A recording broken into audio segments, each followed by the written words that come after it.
So hi guys! Hello! Welcome back to another podcast. Char, it's not a podcast. Pero I want to have a podcast with Bianca soon. Do you agree, Bianca? Yes, we can. Maybe. A lot of people kasi are telling me like, "Uy, Jackie, make a podcast with your cousin." So true ba? Totoo. We are here in Cooper's getting our matcha. Actually, it's my first time trying their matcha and I like it so much. At first, I didn't believe her na first time niya. I was like, sure ka? First time mo? Actually, dati pa sinasabi sa akin natin Jackie to try their matcha. And I was hesitating to try it because I feel like hindi masarap. Kasi yung rating mo before, your rating before like, no, not a video ata. Yung sa One Ayala, no? I think it just really depends on who makes it. Kasi dito, they make it very, very good. Hindi ko pa na-try yung Ayala brunch. And then, one of the barista here told us like, try nyo din sa Alabang kasi maganda daw doon. Ano sabi ni Ate Jane? Paano? May paano? Parang Pa-squirrel. Pero sabi ni Bianca, ang layo for her kasi sa Alabang siya sa South. Which I'm a South girl right now. That's our Chika Chika intro. Let's get into this video. I posted on my Instagram story here, this one. We're gonna have a catch-up Q&A with her kasi it's been a long time that I've seen her. Well, I saw her like 2 days ago. It's our first time to her again. Again? Kasi ako, busy sa school and intern. How about you? Why are you so busy and hindi ka nagpapakita sa akin? Actually, around Feb, kasakit ako. Before magkasakit ako, I have lakad with friends. We watch Niggy concert. Hello, Niggy. Shout out to her friends daw, yung kasama niya. Shout out to my Tacloban friends. Tapos after nun, I got sick. And as in, parang lakad deprived. Parang mga lakad ko na lang after work. Ganun. Dinner after work. Or breakfast after work. Mga ganun na lang. Mga tambay-tambay ka na. Tapos natulog na lang ako talaga. Super pagod ko na sa February. Like yung sked ko, it's like mga sleep off or may hindi ko alam pero nakadalawang 20 or isa ata. Nakaisang 24 hours ako. I'm so tired. Basically, February is super busy for the both of us. We are here now and we're so happy. So we're going to answer some Q&As. 3, 2, 1, let's go! Let's go! Question number 1. So, editing cam. So when I was editing the catch up with me and Bianca vlog, the Q&A vlog, I realized question number 1 and 2 was not recorded because I forgot to click the record when I said take 2. Like, okay. So yeah, enjoy the rest of the vlog from question number 3 and onwards. So, bye. Time to edit. So question number 3 is how's life lately? So I'm gonna answer this first. So my life lately is very productive. A lot of people ask me like, how do you balance school, work, freelancing, gym? So as I said before in my other Q&As, I like balancing my life kasi I told you guys when I don't do anything, nababore po ako. Naiinip po ako sa bahay. My life lately is I'm currently studying. I'm a film student in De La Salle College of St. Benil. And I'm currently intern in this company in Pasig in Capitolio Gym. I'm currently targeting gym like 4 times a week. And then I still do like editing my vlogs and stuff. Wait for more content soon. That's my life lately. How about you, Bianca? How is life? So my life lately, basically, nag-circle up lang siya. Sa work, sa gala, and you know what? Bumalik na ako sa... Sana all my time. Gala, pero not every off. Parang minsan na lang. And you know what, guys? Bumalik na ako sa gym. Pero di pa ako consistent. I'm so proud of you. Actually, pina-freeze ko yung gym ko for like December, January, February, March. Parang mga 2 months, 3 months ako nagpa-freeze ng gym. So basically, anong months ako hindi tumapak sa gym. Tapos ngayon, bumalik na ako. Pero parang hindi pa consistent. Pero ngayon, parang kinokontrol ko na yung yung mga pagkain ko. Tapos yung mga gusto ko din magbawas ng sugar and carbs. Pero guess what? Kinakain namin ngayon? Brownie and matcha. We deserve because it's our treat day. Newbie charge nurse. Ayoko na. Kasi parang bagong era. Kasi from bedside. A new chapter of your life. Kaya nga, from bedside, tapos nag-church na ngayon. Basta, super tiring pag uwi ko. If ever, for example, church ako. Tapos pag uwi ko yan, super tiring talaga. Tulog na lang talaga after. Tapos the whole day, parang wala na akong gustong gawin kundi matulog. That's it. That's my life lately. That's our life lately. Busy po kami. Kaya minsan-minsan na lang po kami nakikita. Probably once a month or twice a month. So question number 4 is coffee or matcha? So 1, 2, 3. Matcha! So halata na guys. Halata ba? Hindi ba halata? Let's just share them why do we love matcha. So why I love matcha? Because I got influenced with my dad. I want to try different kind of matchas and avoid Starbucks because I want to try locals. The one from Japan or Korea. Those are the good ones. How about you, Bianca? Why do you like matcha over coffee? Sa akin, I like matcha over coffee because matcha has more health benefits than coffee. And also, sa coffee, nagpapalpitate ako, guys. Tapos, basta ang weird ang feeling pag nagko-coffee ako. Though parang sila hindi ako makatulog. Pero yun nga, parang ayoko yung feeling na nagpapalpitate ako. Ang weird lang. That's it. And fun fact, my mom told me that matcha is healthier than coffee or other milk teas. And me and Bianca agree on that. Because it's a green tea. You know what, guys? Green tea is good. Yung mga Korean, they look so healthy kasi they drink matcha and it's so healthy. We like matcha. So question number 5. What do you guys like to do for fun? Trying different matcha from different cafes. So we like to do for fun is trying different matcha places.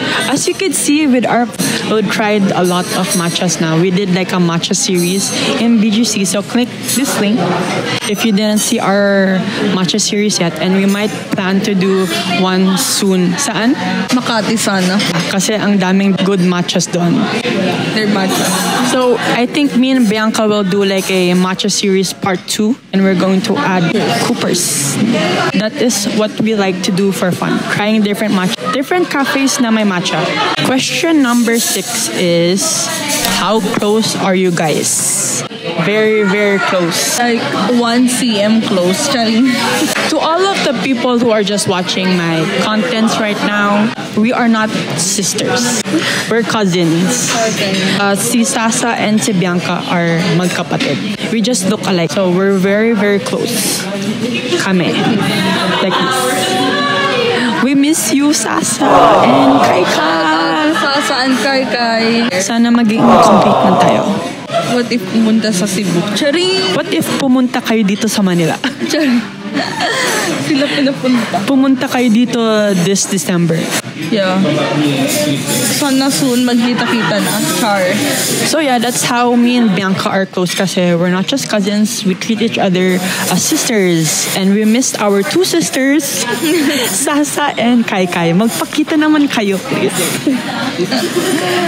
Shout out. We miss you. So question number 7 is, when are you coming back to Tacloban? Shout out to the person who asked this. Chino. Username niya si Wayne. Ano? Wayne yung username niya. Shout out to my birthday twin. February 3 din po yung birthday ni Chino. So yeah, when are you coming back? How about you, Bianca? Ikaw muna. Secret pa, guys. Charing, wala pang Wala pang plans kasi ang hirap sa work magpaalam. Yung maximum lang namin na day off is 2 days. Tapos, kapag magli-leave, sobrang hassle ng process. So, I don't know pa. But I plan to go back to Tacloban and Barugo in Fiesta. Barugo is now. Tacloban is now. Sana makauwi. Me and Bianca, namimingaw na kami going back to Barugo and Tacloban. Okay, see you guys soon. See you guys soon. See you guys, Chino. Kinukulit mo talaga kami.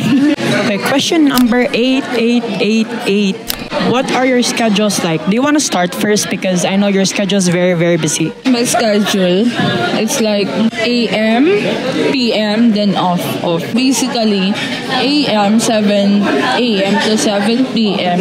Then the next day, PM na ako. 7 PM to 7 AM. So, yung off ko, yung first off ko is like sleep off lang kasi matulog lang after night shift.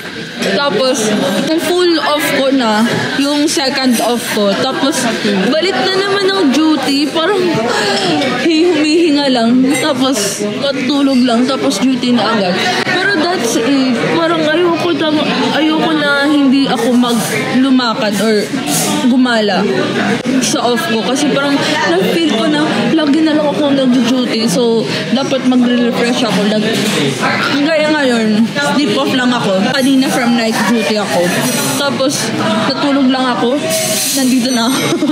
Tulog lang ako, nandito na ako. Kasi ayokong mag-duty na naman bukas. Ay, hindi naman ako duty bukas. Biglang kasi na bago stud ko. May training ako, 3 days na training. Okay lang naman kasi yung training ko bayad. Tapos, 8 hours lang for 3 days. Tapos, hindi naman ako nag-duty na super tiring. So, okay lang yung if training lang. Pero yun nga, dapat gumagala before duty. Para hindi ko maisip na work na lang lagi. A student who works pero not paid. Oh, no! Kasi as a full-time content creator, you don't get paid until you reach that point of your life na you get noticed, you get brandings and stuff. May term yun eh. Like, parang you get paid with each video. Partnership? Yeah, partnership yun. So, when I get partnership, I will get paid in my YouTube channel. But my schedule, so Mondays, I don't have class. Tuesdays, I don't have class. Kasi I wanna use it for maybe gym or like sleeping. Like, you know, Bianca said, we have to sleep then. Wag lang work, and school. We have to take care of yourself, take care of your health, kasi health is important. And then Wednesdays to Fridays, I have school naman. Pero medyo madugo kapag Fridays. I have class 8 to 11 morning class. Katapos, grabe guys, I have night class 6 p.m. to 9 p.m. Yun yung sinasabi ko na Marfet na class. Saturday and Sunday, I use it for gym. Then sleeping also and hanging out with friends and family. Sunday is family day. If I have free time during after class, I do my contents. That's my schedule. Very, very productive, right? Wala na pa akong pahinga. Pero I used to still sleep. That's our schedule. Very, very busy kami. Kaya minsan-minsan na lang kami nagkikita. So question number 9 is, when do you guys see each other? Every day, once a week, or weekly? Mga parang once in 2 weeks or once in 1 month. Parang monthly or every 2 weeks or every 3 weeks. Ganun lang. pero fun fact, before Bianca started working in Heart Center, we see each other every single day. We have time for each other. We tried mostly every matcha here in BGC, like literally, no joke. So true. Like, lagi kaming nandito sa BGC. So yeah, that's when we see each each other. Minsan-minsan na lang. Busy girly. Minsan, I ask myself, like, is she mad at me? Why is she not showing up? Sorry. Kasi like, natutulog na lang ako. Nag-work. Ayoko na sa work. Saring joke. Pero yeah, we understand kasi we are very, very busy. So, last question is... One word, how do you describe your friendship as cousin? Okay, sino muna? Ito muna ito, Jackie. In one word? Yeah. In one word, how do you describe your friendship as cousins? In one word, shocking. Ako,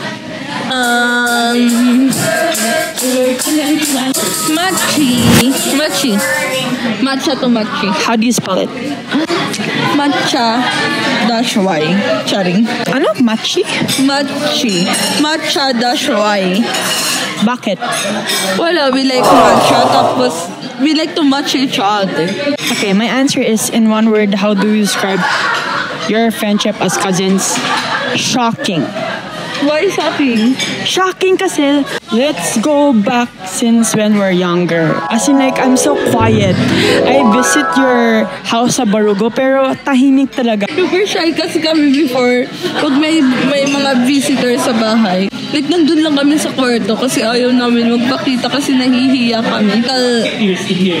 Filipino, mga daughters. Pero my word is shocking kasi, yun nga, sabi ko, I'm really, really quiet and I wasn't expecting that me, Bianca, Sasa, Kai, Cham Cham, and Bududoy gonna be so close in our age right now, like during our 20s. Nung mga teens pa kami or mga 9 years old, we're just like, who are you? Pero it's nice kasi we get to get along together. We're not just cousins, we found friendship with one another. So yeah, I'm so happy with our friendship, with our cousins. And then I think I remembered during last year, January, dun yung na-feel ko na we're not just cousins together. We're friends. So yeah, that's how our friendship as cousins. Very, very, very close. It was shocking for me. For her is Machi. So yeah, that's all for guys today. Thank you for joining our catch-up Q&A with me. And yeah, Bianca. comment down below if you guys wanna like see more videos with me and Bianca. And then sa the future magpo-podcast na kami. Yeah, like, you know, talking about life, about matcha. Basically, just chika-chika. Actually, iniisip ko siya kagabi. Like, what if our podcast name is the one you mentioned kanina? Ano dito? Machi? Yeah, matcha, di ba? Yeah, why not, right? Kahit like, kasi... You guys kasi my bucket list for this year is to have my own podcast by myself or with Bianca. And then maybe like in the future, special guest natin si Sasa and Kai with the girlies talking about our matcha and stuff like that. Thank you for joining me and Bianca for this catch-up Q&A with me And Bianca. We missed each other. So yeah, thank you for joining us. See you guys next time. Bye! Bye. Good night. Good night, May guys. trabaho pa siya. Yeah, I have work tomorrow. I still have intern as well. When it's better than in all the movies, perfectly aligned. I fell into you and you into me. Just one of those nights when you wake up after